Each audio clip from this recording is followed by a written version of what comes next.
Vous voulez devenir entrepreneur et vous voulez lancer votre société et vous ne savez pas exactement par quoi commencer, on en parle dans cette vidéo. Si vous voulez des informations juridiques sur votre entreprise depuis sa création jusqu'à sa fin, n'hésitez pas à vous abonner à ma chaîne et à cliquer sur la petite cloche pour être notifié de chaque nouvelle vidéo. Bonjour, je m'appelle Héloïse de Castelnau, je suis avocate depuis plus de 10 ans dédiée aux entrepreneurs et je suis la fondatrice du programme L'Entrepreneur Serein, maîtriser les questions légales et administratives pour réussir son business. Si vous voulez devenir entrepreneur et que vous voulez lancer votre société, eh bien en général on est un petit peu perdu, on voit qu'il y a des tonnes de démarches à faire, on ne sait pas exactement par quoi commencer. Donc l'objet de cette vidéo, eh bien c'est un peu de vous expliquer ce qu'il faut faire quand vous lancez votre société et dans quel ordre faire les choses, d'accord? Donc ce qu'on va voir d'abord, c'est les choses à déterminer avant de votre immatriculation et puis comment vous préparer au mieux pour votre immatriculation. Donc je vais vous exposer ce que je ferais moi, Héloïse, si demain je lançais ma société. Alors, quelles sont les choses à déterminer avant de se lancer dans l'immatriculation proprement dite pour obtenir son numéro de tirette? La première chose, c'est de s'occuper du dépôt de sa marque. Alors évidemment, si vous envisagez de déposer une marque. Dans les entrepreneurs, il y a tout type de profil. Il y a les gens qui ont pas du tout besoin de déposer une marque parce qu'ils sont coachs par exemple et qui font les choses sous leur propre nom, par exemple un petit peu comme moi. Et puis il y a des gens qui vont vendre un produit ou un service et ils ont besoin de déposer une marque. Donc si c'est votre cas, si vous avez besoin de déposer une marque pour votre future entreprise, c'est très important de vous occuper de cette question au tout début. Pourquoi? Parce que les délais d'obtention d'un enregistrement de sa marque sont assez longs. C'est-à-dire que vous allez faire une demande de dépôt de marque et puis il va y avoir un délai d'instruction de 2 mois pour vérifier si votre marque est valable ou si elle n'est pas déjà prise par un tiers. Et ensuite, il va encore y avoir un délai de plusieurs mois qui sont des délais administratifs si vous voulez pour réellement enregistrer votre marque. Et au cours de ce dépôt, il peut se passer plein de choses. Il peut se passer notamment le fait qu'une entreprise dise « Excusez-moi, votre marque ressemble beaucoup à la mienne et je demande à ce que votre marque ne soit pas acceptée par l'INPI ». Ça, c'est des choses qui arrivent assez fréquemment. Donc l'idéal, c'est d'anticiper pour que le jour où vous lancez vraiment votre activité avec votre numéro SIRET, etc., vous ayez déjà votre marque et qu'elle soit bel et bien enregistrée auprès de l'INPI. La deuxième chose, c'est de valider le choix de votre société et le choix de votre statut avec un spécialiste, avec un expert comptable ou un avocat. Il existe beaucoup de statuts en France pour être entrepreneur, beaucoup trop selon moi. Il existe plusieurs sortes de sociétés avec plusieurs options fiscales à chaque fois. Donc le problème c'est que quand on se lance, on n'a pas forcément une idée précise des choses et on est un petit peu perdu dans tout ça. Ce serait beaucoup mieux s'il y avait un seul statut, un seul régime d'imposition. Enfin moi c'est ma position, mais c'est comme ça. En France vous avez plusieurs types de statuts, de sociétés pardon, et plusieurs types d'imposition fiscale. C'est indispensable de valider avec un spécialiste le choix de votre société. Pourquoi? Parce que vous aurez la garantie d'avoir choisi le bon statut au départ et ça vous évitera de changer de statut dans 1 an ou dans 2 ans. L'idéal quand on lance son entreprise, c'est de ne pas changer les choses dans les 3 premières années. Comme ça, vous avez 3 ans pour vous consacrer pleinement à votre cœur de métier, votre communication, votre clientèle, etc. sans être parasité par des questions juridiques et administratives qui sont toujours un peu pesantes. D'accord? Donc avec cet expert, que ce soit un avocat ou un expert comptable, vous allez discuter de plein de choses qui ont une influence sur le choix de votre société.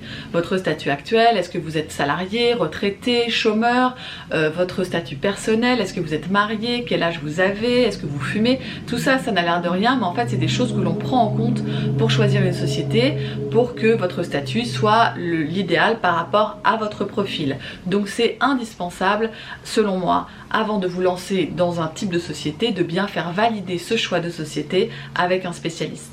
La troisième chose à faire quand on lance sa société, c'est de déterminer si vous aurez des contrats juridiques à faire rédiger ou pas.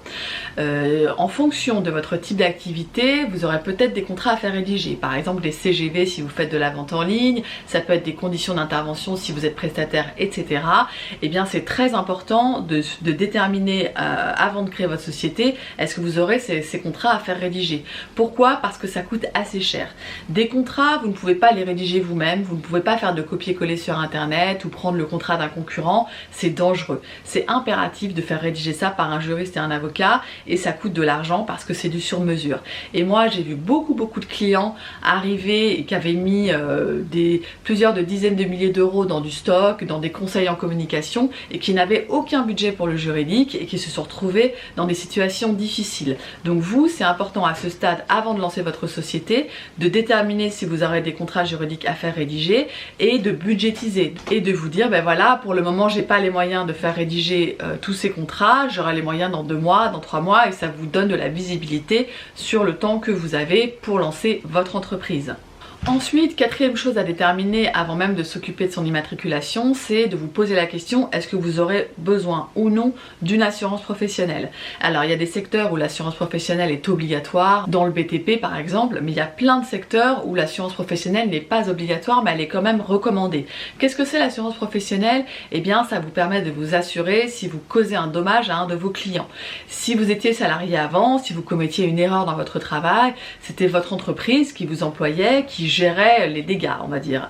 Là, vous allez devenir chef d'entreprise, c'est vous qui allez être responsable des dégâts causés chez vos clients. Par exemple, un jardinier qui abîme une plante de grande valeur chez un client, un coiffeur qui abîme la chevelure d'un de ses clients, un traiteur qui rend malade ses clients, etc., etc. Mais par exemple, en conseil financier, vous pouvez aussi donner un mauvais conseil à un client et ça peut créer des dommages. Donc moi, je ne suis pas une spécialiste de l'assurance, donc c'est important que vous consultiez un ou plusieurs agents d'assurance qui sont spécialisés sur les questions d'assurance professionnelle pour voir si vous, par rapport à votre activité précise, vous avez besoin d'une assurance ou pas. Je ne dis pas que c'est obligatoire, mais dans la grande majorité des activités, c'est beaucoup mieux d'avoir une assurance professionnelle et idéalement, c'est bien si cette assurance professionnelle comporte une protection juridique qui vous permet de payer un avocat au cas où vous auriez un problème, car comme vous allez devenir chef d'entreprise, des problèmes vont se présenter avec vos clients, vos fournisseurs, etc. Voyons maintenant ce qu'il faut concrètement pour obtenir votre numéro SIRET. Pour obtenir votre numéro SIRET, pour que votre dossier soit déposé auprès du greffe, il vous faut évidemment des statuts rédigés et signés, il vous faut avoir ouvert un compte bancaire et il faut avoir déterminé un certain nombre de choses. Le nom de votre société, le montant du capital, l'adresse de cette société, le secteur d'activité, l'identité du dirigeant et les options fiscales de la société et les options fiscales en termes de TVA. Donc ça, ces 2 dernières choses sur les options fiscales, c'est des choses dont il faut impérativement parler avec un expert comptable. Donc ça, ce sont toutes les informations que vous devez détenir au moment où vous allez lancer votre activité. Donc c'est important pour la rédaction des statuts et puis pour que votre dossier auprès du greffe soit complet, d'avoir déterminé toutes ces choses. Et avec toutes ces informations et ces documents, vous pourrez obtenir un numéro SIRET et lancer concrètement votre activité.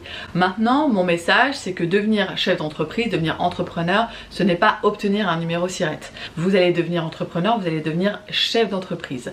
Donc, ne prenez pas les questions juridiques et légales à la légère. Regarder une vidéo YouTube, c'est très bien, mais ça ne peut être qu'un premier pas vers le fait de vous former sur les questions administratives et légales par rapport à l'entreprise, parce que quand vous allez lancer votre entreprise, une fois que vous aurez fait toutes ces formalités, vous allez voir que beaucoup de questions juridiques vont continuer à se poser.